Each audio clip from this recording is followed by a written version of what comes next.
In the early days of the 1950s, you looked at the sky, and the sky was completely virgin. A place where we could see stars and the moon, but there was one object already there, the one star that had been made by humans. We were all of a sudden thrust into this new era of discovery. And what used to be in our minds and our imaginations, all of a sudden became real.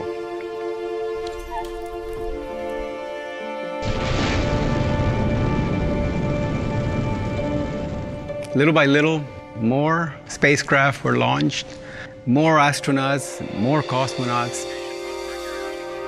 That's one giant leap for mankind. Pretty soon, the sky began to be populated. The truth is that as a society today, we're incredibly dependent upon space. Satellites in space that allow us to look at Earth and see where those hurricanes coming from, where are wildfires taking place. GPS constellation provides navigation. We can study coral reefs and learn about the health of the oceans. Financial transactions at the speed of light. Critical communications for defense and civil purposes. Our economy, our globalization is all driven by space technology. These eyes that we have in the sky that we hardly ever see. Space is also the newest human frontier, and the single biggest thing preventing us from exploring further and for longer in space is the ability of our rocket engines to take us where we want to go in an efficient manner. I was strolling on the moon one day in a merry, merry month of December. May. We went to the moon almost 50 years ago now, and we never returned. Boy, is this a neat way to travel. Why? Because it was not sustainable. Space needs to be open to the entire world. We can't just have a few selected human beings to represent humanity out there. There's 7 billion of us, but only a few hundred have been able to witness the beauty of the planet. That doesn't seem right. We need to open it up so that anybody can go.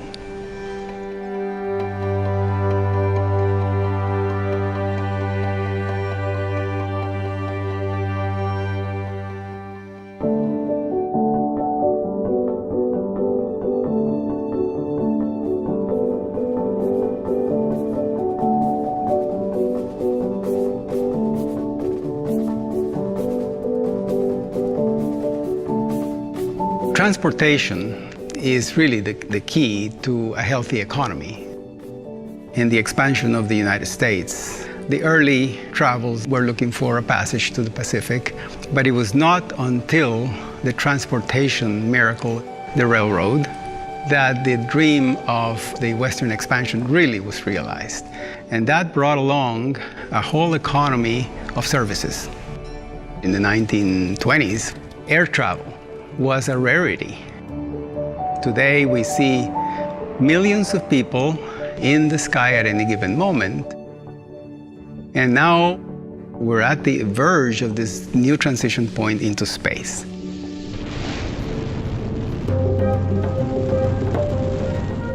We are able to launch lots of objects into the vicinity of Earth, what we call low Earth orbit. But the goal is points beyond. That transportation has not been fully developed. Rocket propulsion today is remarkably inefficient. It works, but just barely. And that is our game. That's where we play. What we're trying to build at Astra is a transformation engine that will redefine the way we travel in space, to make space transportation easy, affordable, fast, and economically rewarding.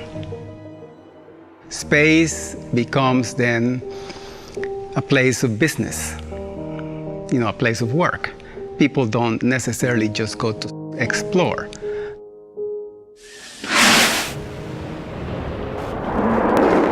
Discovery now making one last reach for the stars.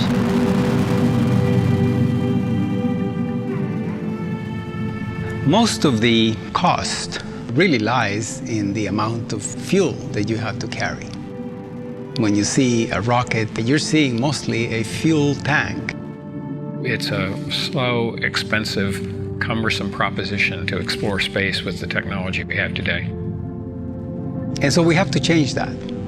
Every ounce of fuel has to count for more. And that means the exhaust temperature has to be very high. The exhaust of a rocket is a few thousand degrees. We want it to be like the sun, 1,000,000 degrees or 2 million. No chemical reaction can do that. So we don't do chemistry. We use electricity. We go from gas to plasma.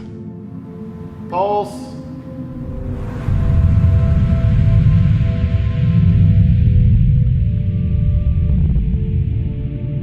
There's something exotic about working with plasma, working with something that is millions of degrees. The limit is that if you make it too hot, the rocket will melt. We choose not to be limited by metals or materials. Our pipe through which this exhaust goes is really a magnetic pipe, an invisible force. We have eliminated the most fundamental limitation in rocket propulsion, which is how hot you can make the exhaust. We inject a propellant, a neutral gas, into the ionization chamber. We launch radio waves at it. Those radio waves convert that gas into a cold plasma. This plasma then proceeds into the booster section, the ion cyclotron resonance. The next step would be to put electrical energy in to superheat the gas in a plasma state and accelerate it to the velocities needed for space travel. Ultimately, our rocket can go further and faster than any other rocket that exists today. And the rocket might be, similar size to what you would have for the chemical rocket, but now the propellant that you need is only this much.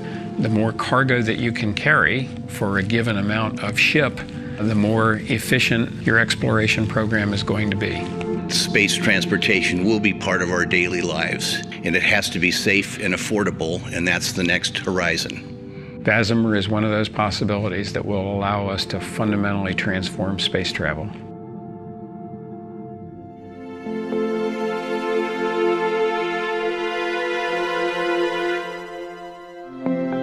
The first time you see the Earth from space, it is almost a religious experience. It is the most beautiful thing that you ever saw.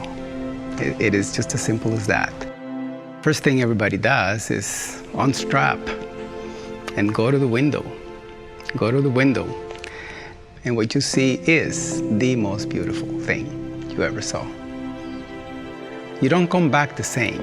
You don't see the world the same way. Spaceflight puts you in touch with the fragility of humans, the unimportance of humanity in the great context of space and the universe.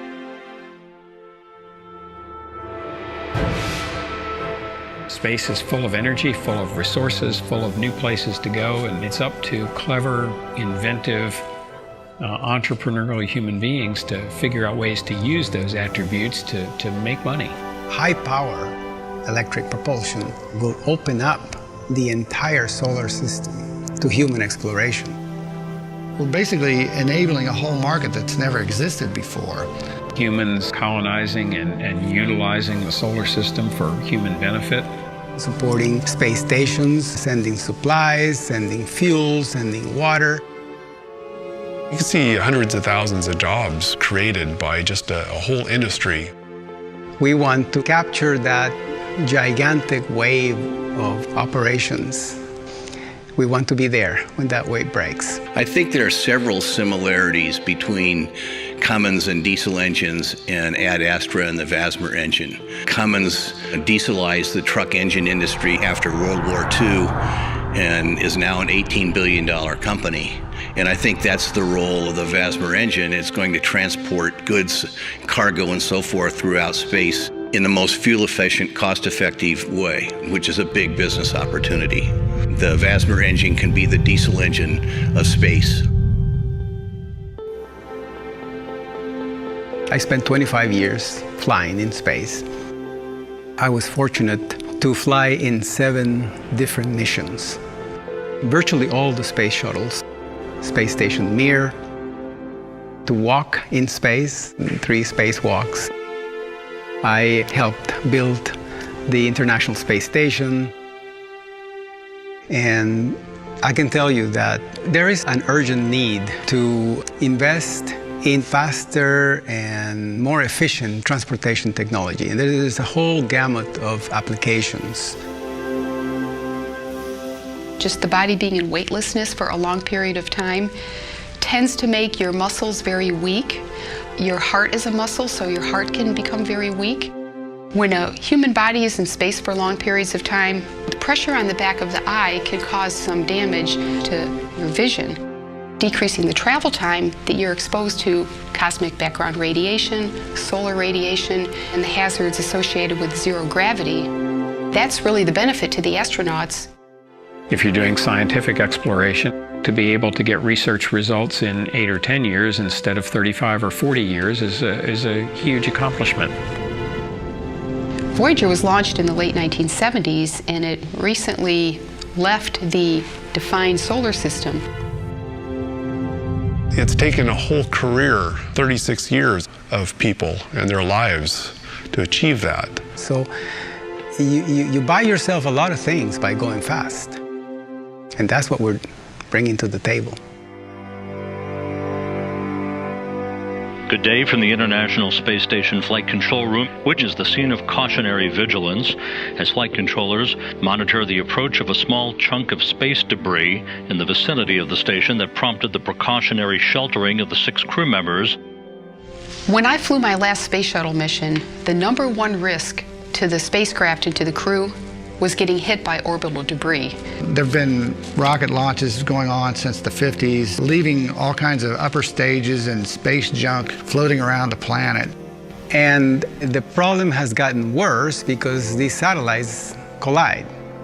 The pieces of debris are traveling at very high speeds, and they're coming in all different directions. It could really, in the wrong place, destroy the whole spacecraft. We want to pick up the big pieces before they collide. These pieces are tracked by ground controllers. And so what we need is a transportation capability which allows us to go and get these objects cheaply. That is not possible today. What our technology allows is that you launch one larger system that's more like a truck. And because we're so much more efficient at using our propellant, we can maneuver to as many as 19 different targets of space debris, rendezvous with those targets, and plant small chemical rockets on them so that they can be deorbited. Plasma rockets are able to do these kinds of multi-orbit transfers and bring these objects to places that are pre-positioned for disposal.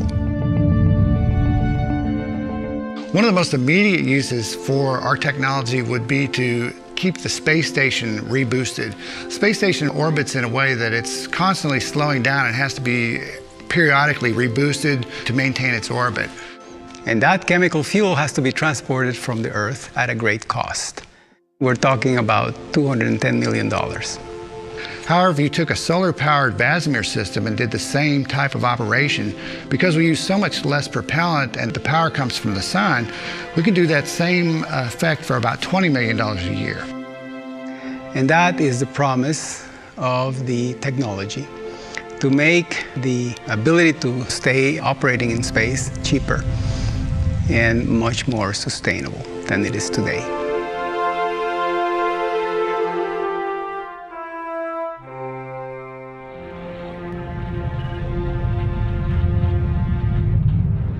There have been very damaging impacts. If one of these rocks were to hit the Earth in a populated area, we could have thousands of people killed. And that is the threat. Technologies such as the plasma engine can enable human protection of the planet. We have been working on the use of the VASIMR engine as a propulsive device that could deflect an incoming asteroid. We would fly to the asteroid and we would nudge it very gently over a couple of years until it moves sufficiently to miss the Earth. That type of planetary defense is very important.